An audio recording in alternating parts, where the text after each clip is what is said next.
The pick is in. Commanders have made a selection in the 2024 NFL Draft. Alongside Locked On College Football host Spencer McLaughlin, I'm Tenitra Batiste, and we are joined by David Harrison of Locked On Commanders to break down the Commanders selecting Jayden Daniels with the number 2 pick. Now, David, the final mock drafts had Jayden Daniels and Drake May going to the Commanders. Why do you think the Commanders ultimately picked Daniels?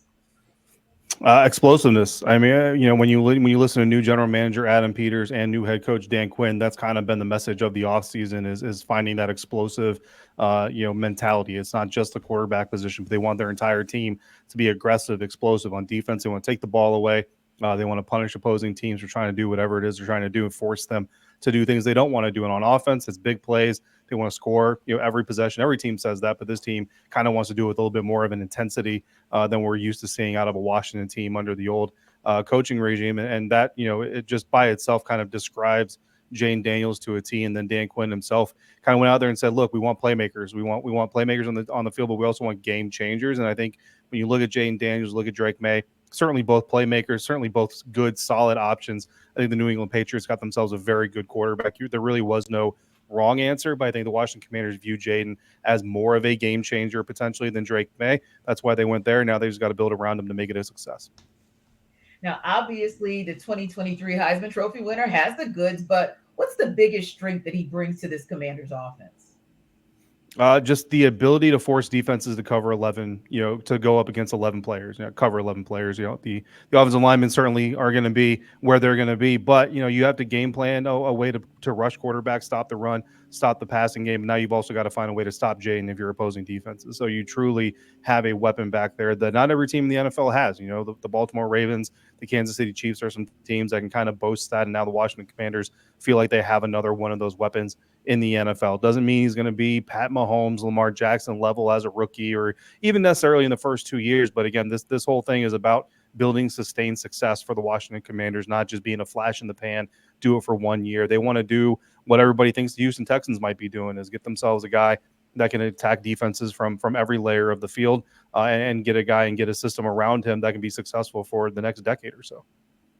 Now, what's the biggest thing offensive coordinator Cliff Kingsbury will have to work on to get Daniels ready to be QB1 in game one? Yeah, not taking sacks. That's going to be the thing, right? Jayden Daniels sack numbers.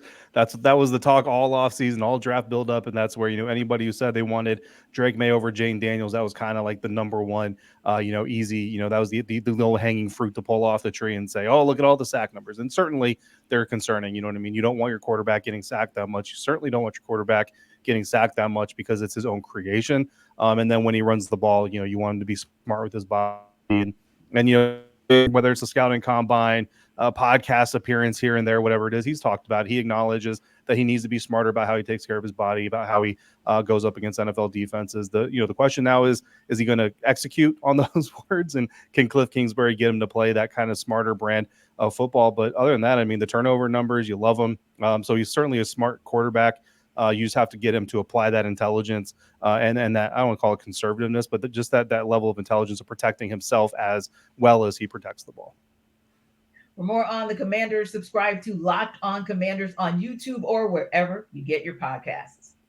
Now, Spencer, how has that experience at LSU and also playing in the SEC prepared Jayden Daniels to be ready to be QB1 for the Commanders?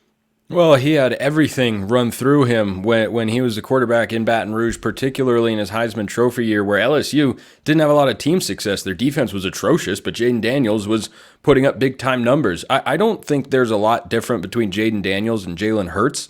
Daniels is a little bit taller, might have a slightly better arm, but I think you look at their play style and their strengths and what success looks like in the NFL, that's what it would be for Jayden Daniels. I think without a Heisman Trophy, Jayden Daniels is a late first-round pick, but he had this amazing season, and that's catapulted him to the number 2 position. But I think that he's a lot more likely to look like Jalen Hurts than he is Patrick Mahomes if he's going to succeed in the NFL. For continuing coverage of the 2024 NFL Draft, subscribe to Locked On NFL on YouTube or wherever you get your podcasts, part of the Locked On Podcast Network, your team every day.